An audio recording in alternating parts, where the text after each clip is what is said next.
Well, it's time to start. So let's first ask if there are any questions about anything. Okay. Yes? When will the midterms be ready? Well, we're going as fast as we can. I would hope at least by your second discussion group, they would be returned to you. It's a hard job grading all those papers, especially with an exam as complicated as the one you just went through. Okay, but I think by the second one. I haven't got the results yet myself, as far as at least the last time I looked. Very curious how you all did, which was, or how I did, how we did. If you fail, I fail. That's the problem. That's the way I feel about it. Anyhow, we started last time on, this is very powerful today, on wave mechanics. And I find this Polytechnique website very handy because it illustrates many of the points that I think are good for visualizing what's going on in wave mechanics. And the truth of the matter is it's these properties to a greater or lesser extent apply to all waves. So it's good to learn them because if you know these, you'll be able to at least guess the answer for other wave problems that may come up sometime in your career or learning. The first of these was that if this is the kinetic energy of a particle, which is written as a half mv squared, it's well to write it and think of it perhaps, this is the kinetic energy as a half mv squared, because we have the quantity, the linear momentum, mv, which is a very important quantity in physics because the linear momentum is conserved in collisions and other things like this. So this is a very important quantity.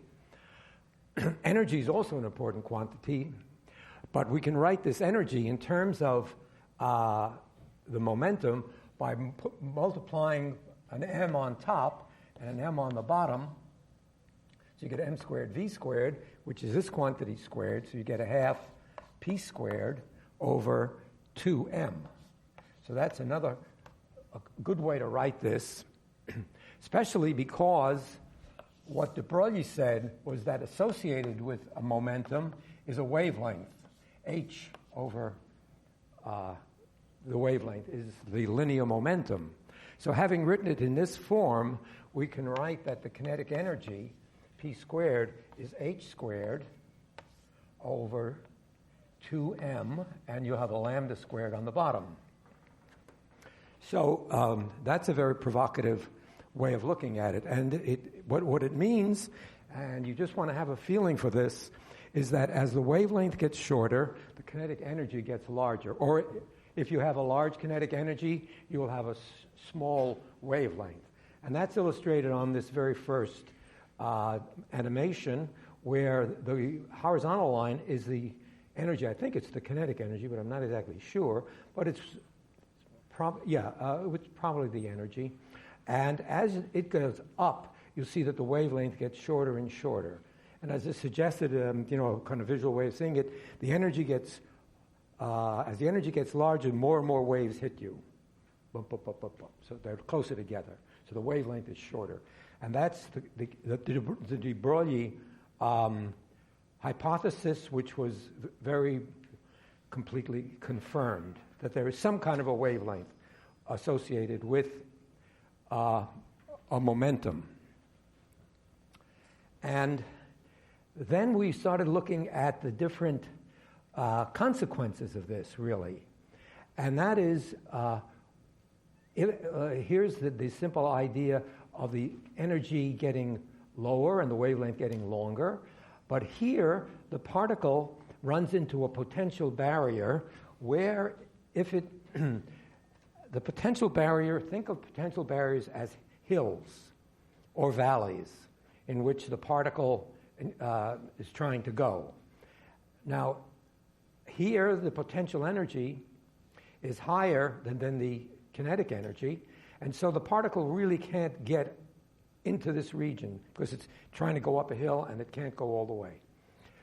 But in quantum mechanics, we have this phenomenon that a wave can, what we call tunnel. That is, it doesn't break the wall, it just sort of leaks through it a little bit. And the characteristic of that, which is really rather important, is that it changes from being a wave, that is, cycling above and below, or you might think of it as curving toward the axis. When it hits the wall, it curves away from the axis. That's another way of looking at what's going on here. The curvature sort of is downward here, and see, toward the axis in this case, and away from the curvature is away from the axis. But the wave function must go to zero in order that it satisfy the important condition of normalization, and that is that the wave function, if you integrate it squared over all space, must have a finite value. It's finite, which means the wave function can't just go larger and larger, because that would suggest on the interpretation that this is a particle someplace that it's infinitely probable, or that there's an infinite number of them, because the integral of that should equal 1, that there's one particle being represented. Okay, so there's this characteristic that if you go into a forbidden region, as it were, your wave function tails off like this. And again, the characteristic, as the kinetic energy goes up and up, the wavelength gets shorter, and if you go over the wall, then it can propagate as a wave, and you'll see how it's curving now toward the axis, now that it's this region here, because it's now traveling as a wave, because it's got enough kinetic energy, not much, but a little bit, over the potential barrier. It's ridden up over the hill, and it's now just going slower, and it has a longer wavelength. Okay, so those are the simple ideas that you want to be able to apply. And if you apply them consistently, you can solve some seemingly quite difficult problems. So another, let's see. We had the case here. Now, this is another very important idea. So perhaps I could even list some of these ideas. One is that when the kinetic energy is greater than the potential energy, then you get waves. If the kinetic energy is less than the potential energy, then the total energy becomes negative, and the thing is a dying exponential. No wiggliness, it just dies out. So you get an exponential decay into this forbidden region, in the region over here. That can actually be useful, because the fact that it's not necessarily zero, we can take advantage of that property in very powerful ways, it turns out. Now, the third condition, again, due to this normalization, is that the wave function, now, you see, what they've done here is, in this animation, he's solving the Schrödinger equation, minus h bar squared over 2m plus v equals psi equals e psi. He's solving this inside a box. Now, here's the problem when you're solving this equation. You have here a psi function. It's a it's a function in space of x, depending on x squared. Now, suppose you have a function psi. Then you have d psi dx, which is the slope of this. So the slope here, by the slope we mean this, right? That's what we mean by the slope. It's the tangent to that curve. So the slope, as it were, is positive over here. It's something positive. The slope goes through 0 over here, and it's negative over here. Okay? Would you agree with that? The slope is a positive number here. Slope is 0. It's not changing here. So the slope is 0. And here the slope, it's going downward. So the slope turns negative and it passes through 0. Then we have the second derivative of that. That is the change of the slope with distance. So you have to sort of do the same thing here. So here, well, it's a little hard to see, but I could say that the slope is negative here in this region, and it's actually quite strongly negative. How do you do this now?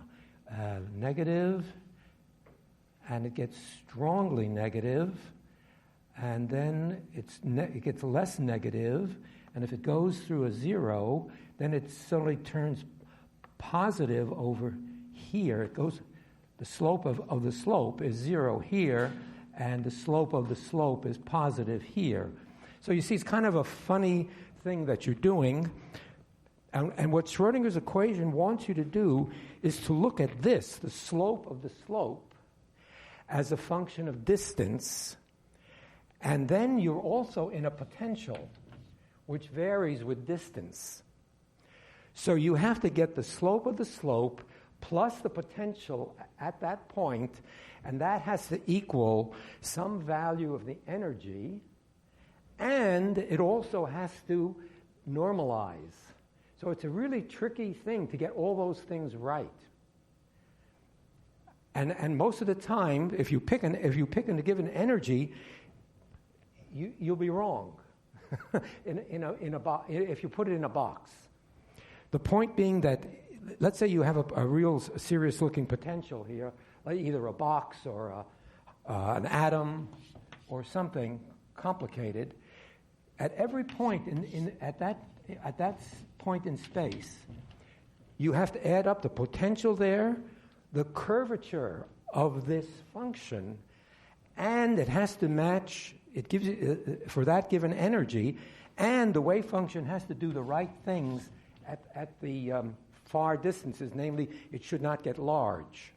So you see, it's really rather a tricky problem to get an energy where all of those things match together. And when they do, you get what I called before, when all these conditions are met, you can normalize it, and it satisfies the Schrodinger equation. That is called, I use the word eigenfunction. Some people heard that as Huygens function, but it's the German eigen, which means your own.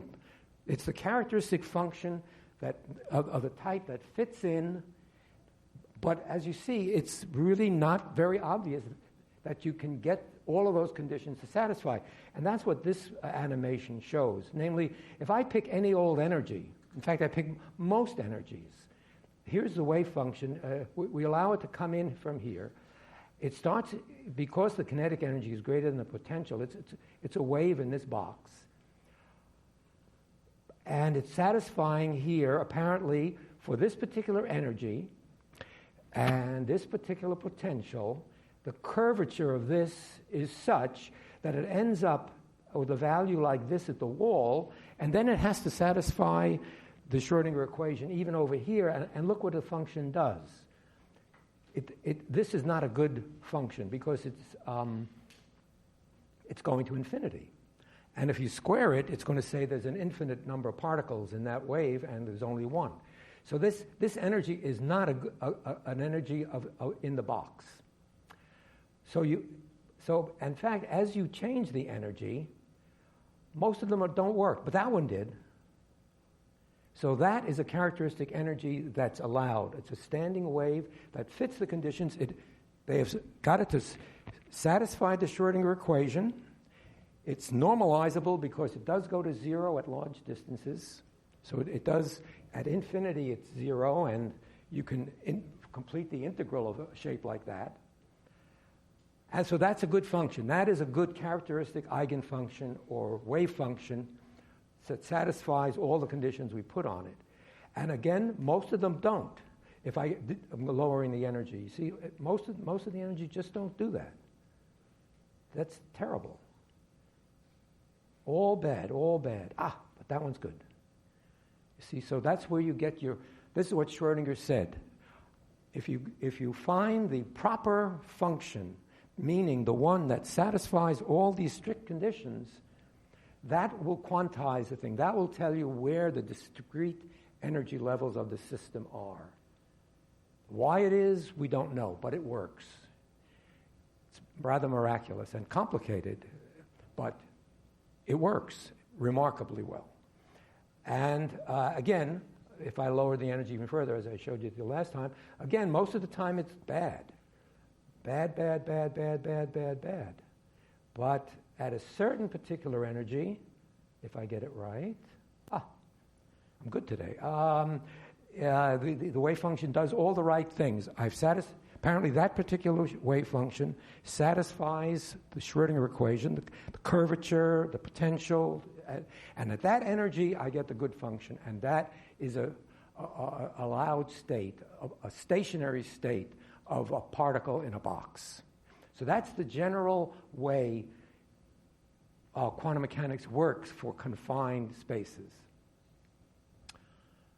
So I hope that's not too vague. Does it seem reasonable at least? You see, because how difficult that it is to satisfy all those conditions. And you'll see that is what typically happens in all confined spaces. It's a little bit, again, I like that Chladni figure generator, because you could see that you could vary the frequency and the modes just didn't fit. And nothing would happen until you struck the right frequency, and then new set of patterns appeared. So there are a lot of wrong places. In fact, in a box like this, most of the places are wrong. Most of the places, the energies just don't satisfy that equation or normalize. So just look at all that. But you see, and maybe up near here, no, okay. But once I get above the box, again, I'm in wave land, and over here, where I have a little bit of kinetic energy, I have a long wavelength, and I have a short wavelength where the kinetic energy is actually large. The other feature that I would point out is that since this probability is supposed to tell you what's the likelihood of finding this in a certain space, you would think, and this is another characteristic thing. So we have, here's number 3, and that is that you have to fit the wave in the potential such that psi goes to 0 at infinity in order to normalize. If you have a particle in a box or in any potential, it has to get small at infinity, otherwise you won't be able to normalize it. And the other feature that is kind of a little subtle is that if the particle is going slower, there's a little greater chance that you'll find it there, right? I mean, and you look at that place, the chances are you won't find it. So the other thing that you'll notice if you look at wave functions closely is that where they slow down, the amplitude increases, meaning you're more likely to find it there. And I think you can almost see it in this animation. I think they've got it right. You see how the amplitude is one value here, but where it slows down, it seems to me the amplitude is higher. Let me see if I can get it even more dramatic by lowering it a little bit. Yeah, that's even better. You see how big the amplitude here is? Because the thing has slowed down, the chances that you'll find it there are higher. So that's another subtle indicator of how the wave function is telling you what you'd sort of expect classically. A lot of these wave functions, you can sort of get the same answer classically, but that's yet another feature that's interesting. So when the wavelength is shorter, the amplitude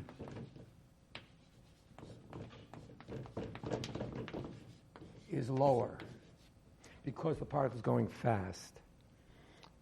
Yes, there was another thought I had. Remind myself of that. What? Okay. Let's see. All right, it'll come back. So the is there a joke? What? Oh, I didn't put it there, but it's true. I should leave it. That's sweet. Okay. Yeah, there is, I'm sure. Schrodinger was good at that. There's a funny story about that he actually, he was kind of a wild guy. I don't know if you know anything about his history. No? But when he wanted to solve this, he knew about the waves and he wanted to think up an equation. So he went on holiday to Switzerland with one of his mistresses, just one of them. And so he spent about 2 weeks up in the Swiss mountains and that's when he solved the thing. So maybe Schrodinger has reappeared here. It's a funny story. And it complicated his life because in the 30s, when the Nazis came to power, he didn't like them pretty much. And he wanted to leave Germany. He was a professor in Germany. And he wanted to leave. And they said he had just won a Nobel Prize for this work, and he wanted to go to England. And he said, well, that's fine. I'd love to come to England with my wife and my mistresses. Apparently, they had kind of an arrangement. He and his wife, and he was apparently a very attractive guy. And the British said, well, we're not so sure about this. You and your mistress are coming. So they didn't take him, actually. And he ended up spending the war in Ireland. They set up an institute for him and his entourage, as you might say. So he's a lively guy. You always see pictures of him with his pipe and his Tyrolean shorts. And even at conferences, he used to come in with Tyrolean shorts and shirt, and everybody else had a tie and shirt, mustache. Oh, that's Schrodinger. Anyhow, sidelight. I don't know if I should have still told that story, but it's in the books. I mean, I didn't know the man myself, but everybody seems to know that. You totally should have told that story. It was great. Pardon? You totally should have told that story. It was great. Was great? Don't you guys think that was good for him to do that? Okay. It's a mixed bag. Thank you. But it's a cute, it happens to be true. It's a funny story. But he was an individual, and he was interested in biology. He worried about color vision and all kinds of things. Brilliant man. Anyhow, the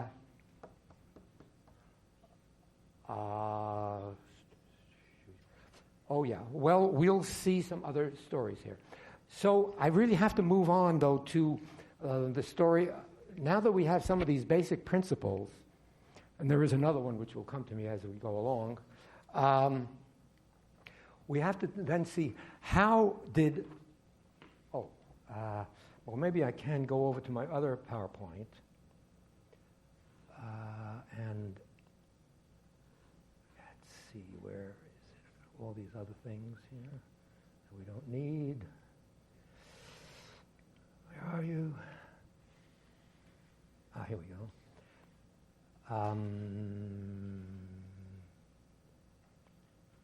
Well, let me go on to view it in the presenter view. I did want to illustrate this one point about, the classical limit. That's the thing. And so point 5 was that as you go up in quantum numbers, you see there are the various states. There's a lowest state, and that always, the story is that the lowest energy is usually the longest wavelength, because that's the lowest kinetic energy, and then you go up in energy, and so on and so on. So you have a series of states. And what you find, I've never seen an exception, is that the lowest state has sort of one lobe, and the next state has two half wavelengths, and on and on and on. Even in complicated systems like atoms, it's pretty much like that. Very much like that. Invariably like that. Let me put it boldly. Okay. Now, but the thing is that as you get higher and higher, the system gets more and more classical. So higher quantum numbers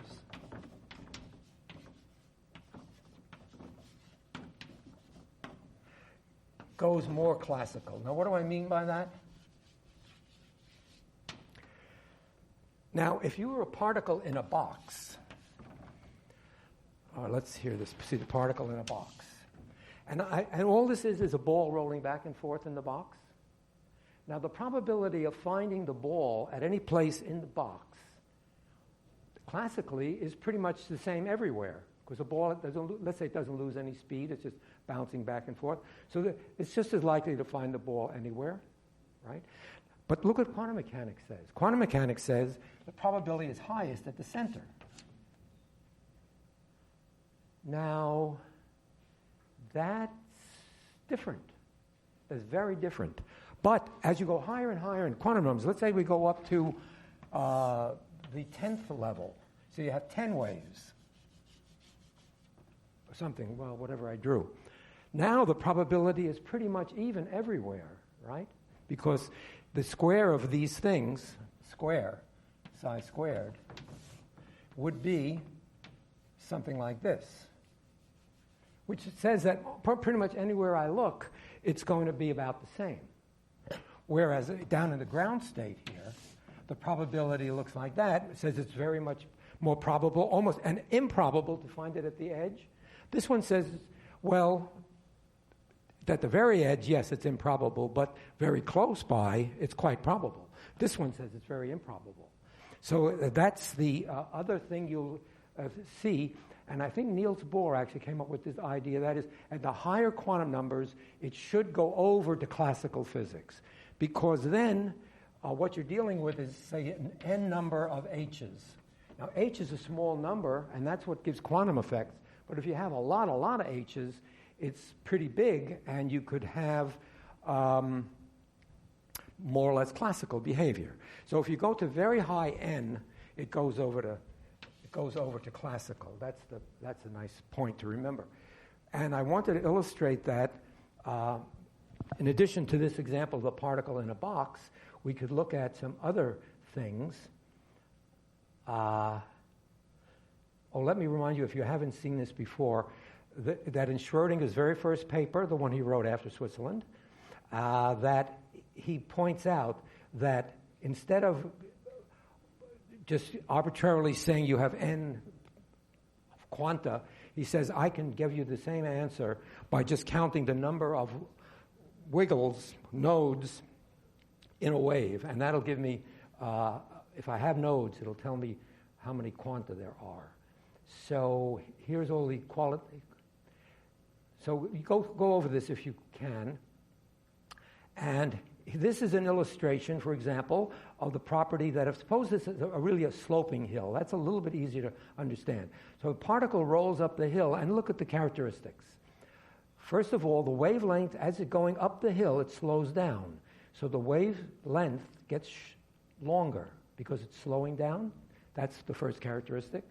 Notice also the amplitude is getting larger because it's slowing down. You're more likely to catch it there. And when it reaches the boundary, it stops wiggling and it just dies out. When its kinetic energy is equal to the potential energy, this is classically where it will stop and roll back down the hill. But here's the mathematical solution, which is pretty nasty, but you can qualitatively just guess the answer, right? That's what I'd like you to be able to do. It's just to be able to look at a potential and say, well, the particle is slowing down, its wavelength is getting longer, its wave amplitude is getting larger, and when it hits the wall, it dies out. So let's see what else we have here. Why did it jump? It's crapped out again. Amazing. Don't. Well, I'm going to try one more time, but it's doing that. Let's see.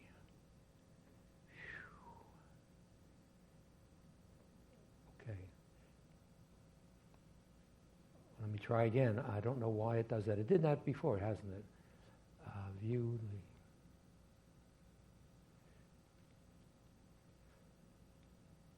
Let me see how far I can get. No, it doesn't like this somehow. Let me do it a different way. Sorry. See if I can fool it.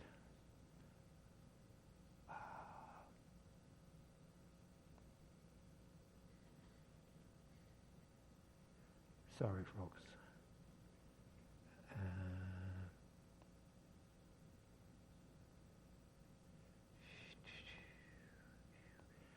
Maybe it'll work better if I don't use a PowerPoint, but rather PDF. It may prefer that. Wave mechanics PDF. Let's see what we got.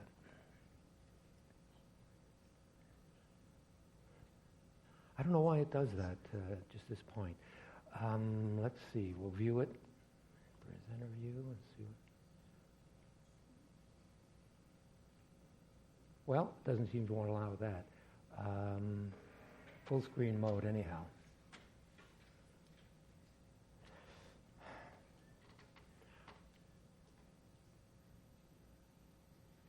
This, by the way, of course, you have on the B courses.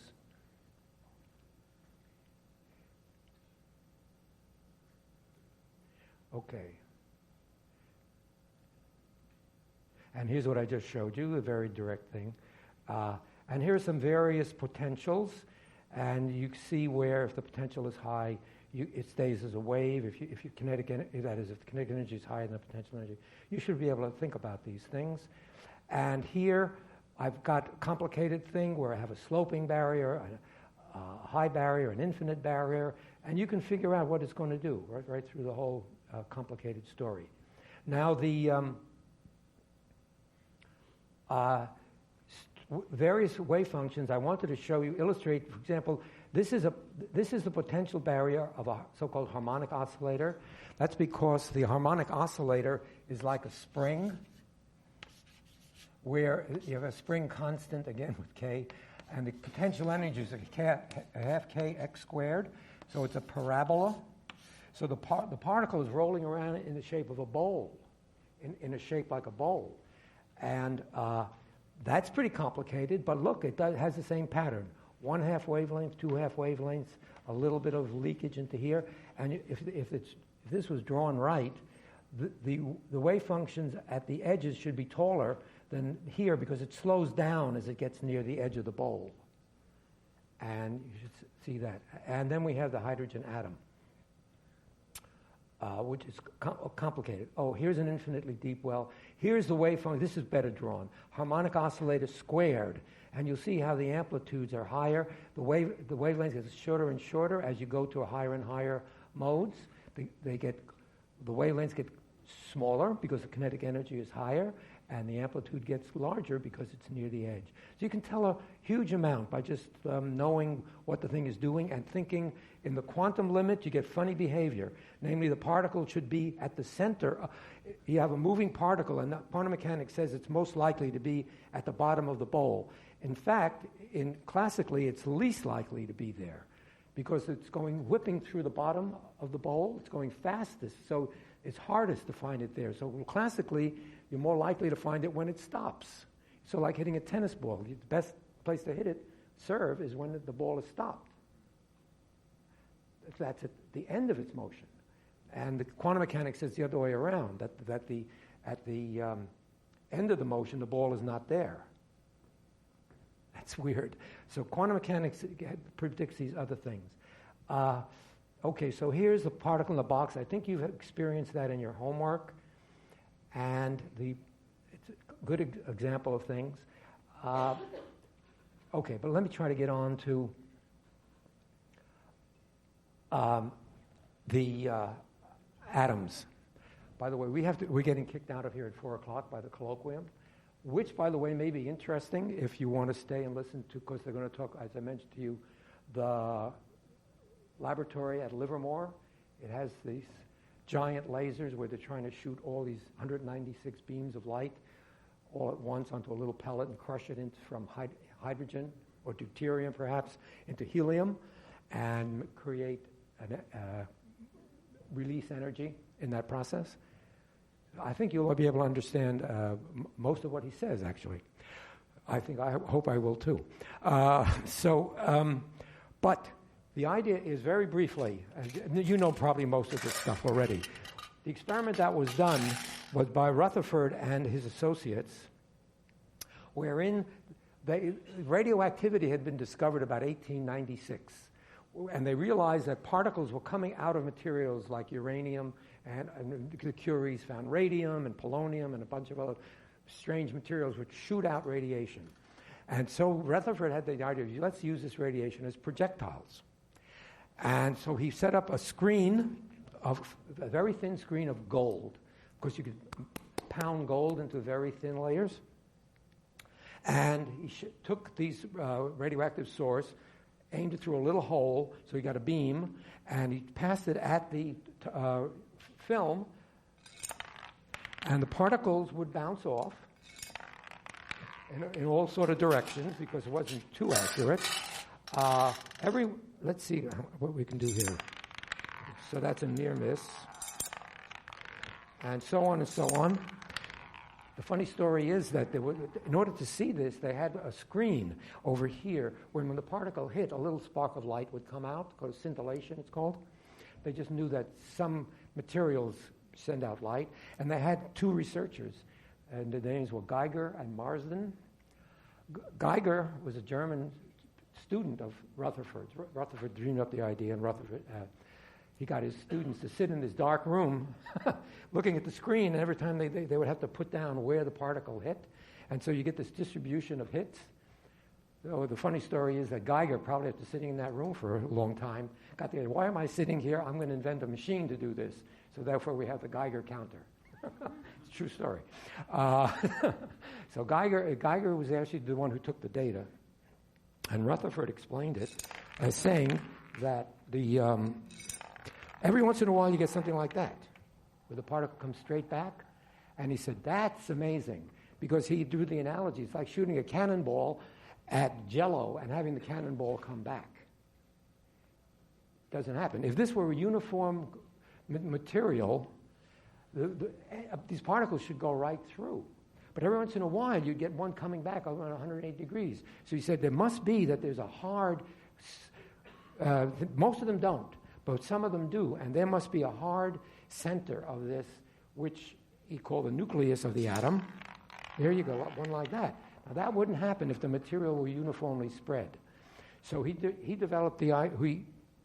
got the idea of the nuclear atom, which we now take for granted, but in 1910, when this was done, this was news.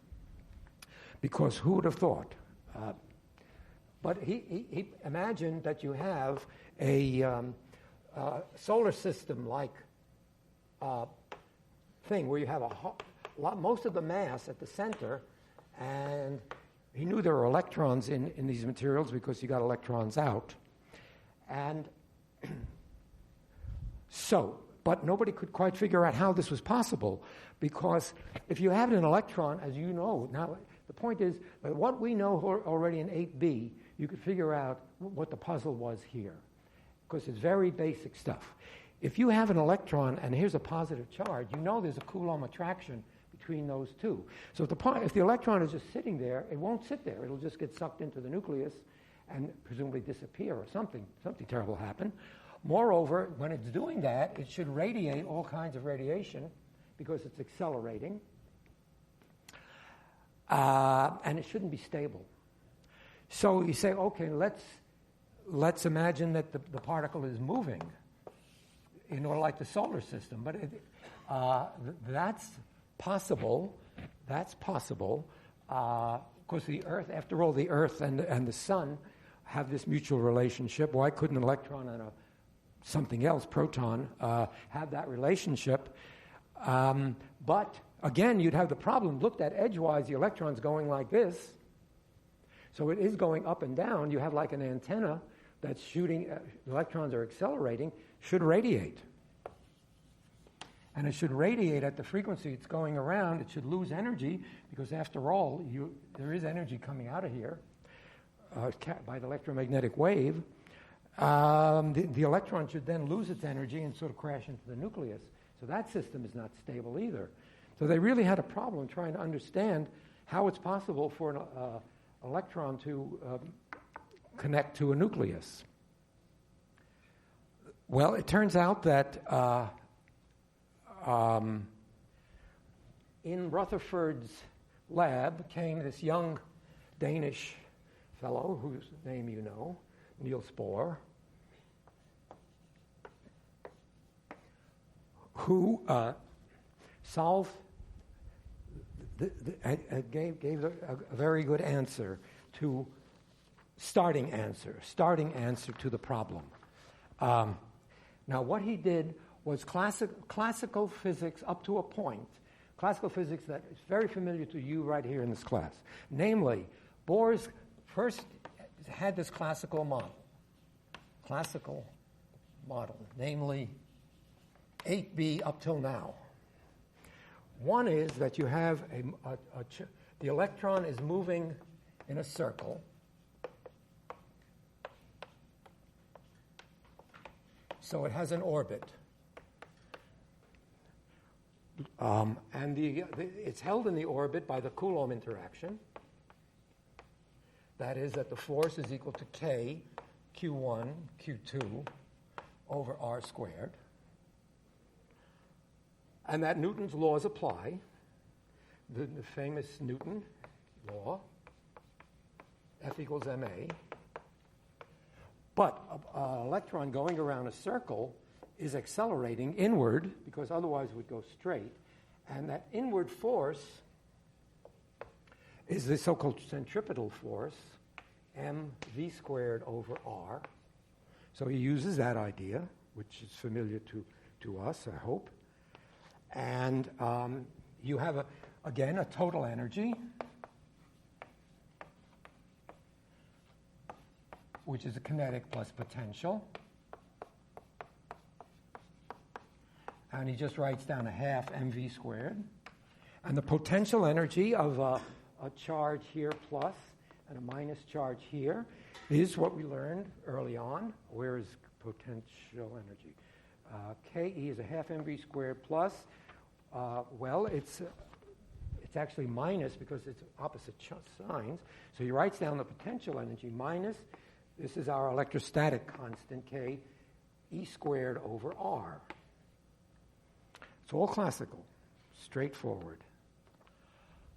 But what this will tell you is that all the problems that you had before are embodied in these laws. But in order to get around it, he needed some other new ideas. And the new ideas come out of the quantum. The quantum theorists, he knew it. This is 1910. So what he knew was, he knew Planck, and he knew Einstein's E equals h times the frequency. That's what, he was very well aware of Einstein's law. But the thing that was Bohr's contribution, or that he recognized, actually the idea I think had been floating around in the literature before this.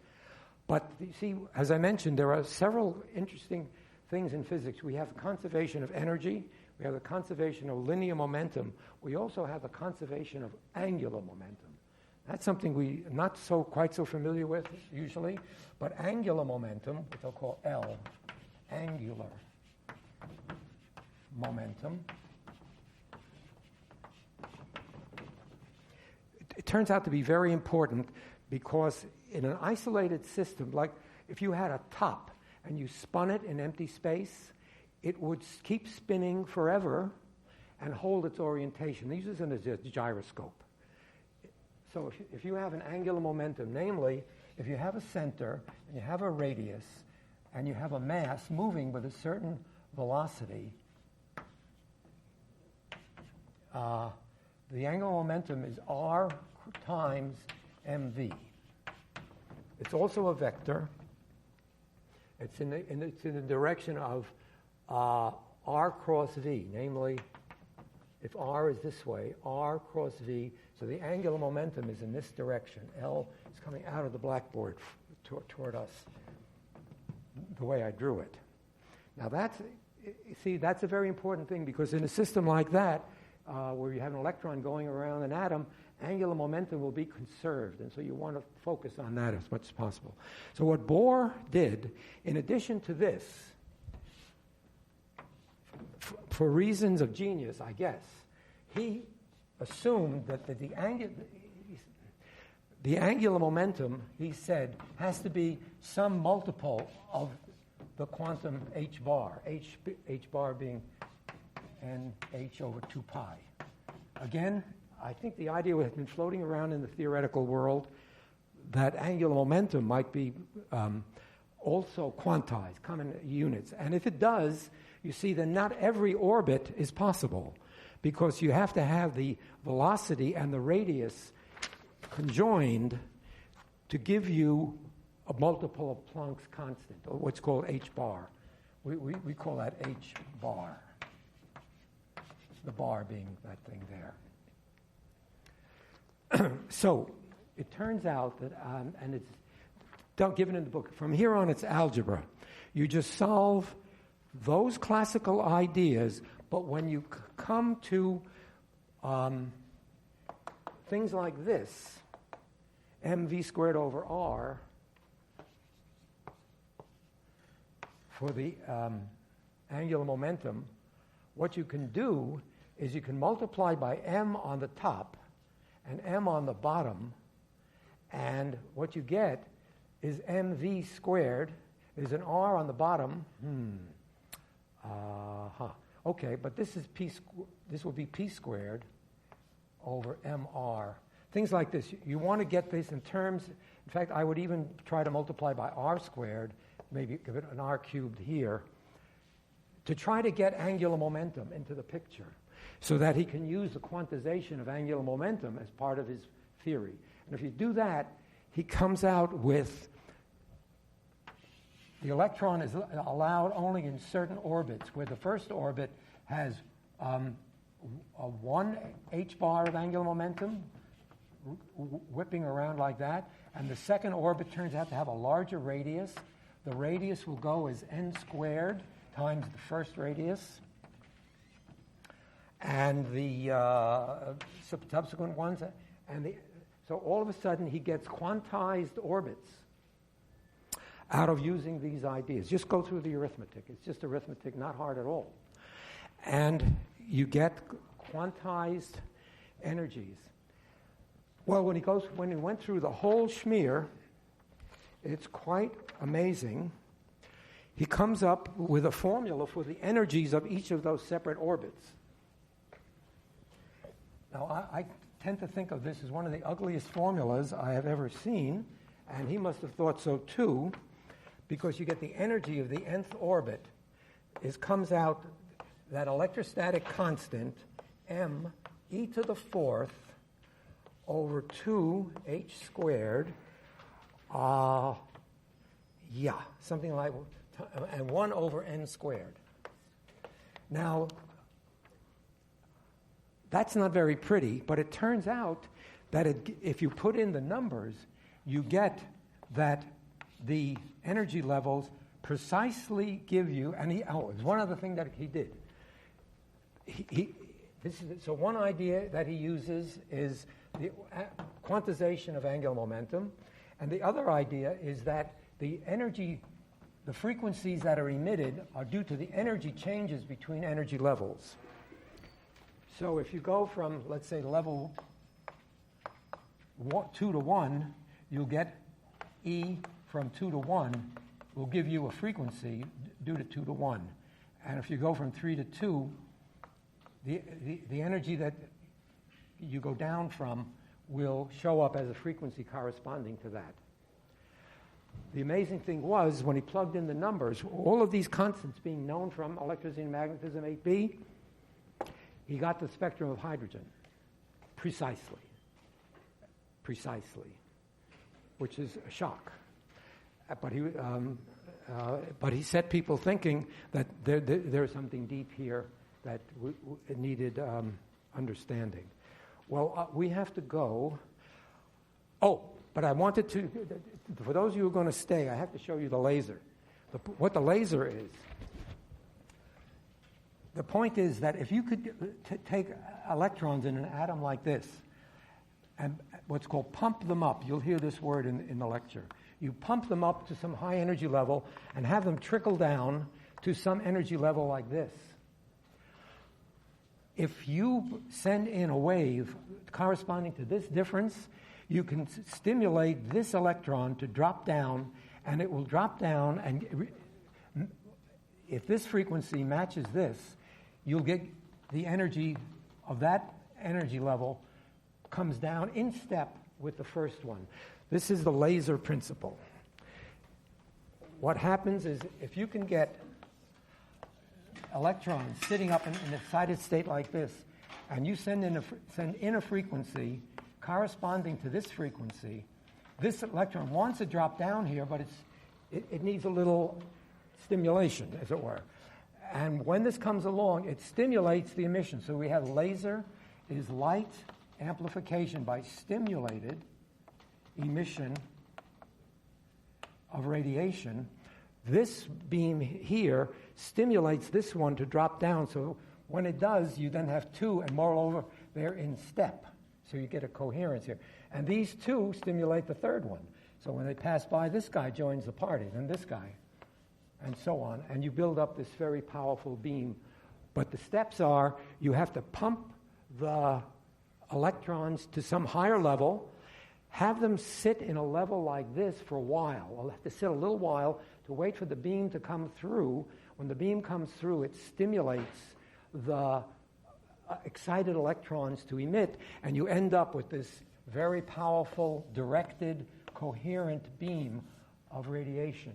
And what they have at Livermore is these giant blocks of stuff, glass lasers, and they have flash lamps around these, and they flash it timing-wise to pump the electrons up to some higher state. They have to come down to some lower state. The light, a little pulse they put through all 196 of these, they amplify that little pulse, get 196 amplified beams coming in to crash into this little pellet, hoping to crush it into helium. So if you want to stay, you'll hear, hopefully he will explain that a little bit, although the principle of the laser is very well understood in the community, so he may not dwell on it. But this is the basic idea of what they're trying to do. Get a very powerful beam. Oh, and let me show you a small-scale version, which is just this. There's a gas in here, and there's an electron beam, which is the electron beam is exciting helium gas, putting electrons in a higher state. They hover in some little state, and if light comes along, it creates a beam. I don't know. I can't quite. Can you see?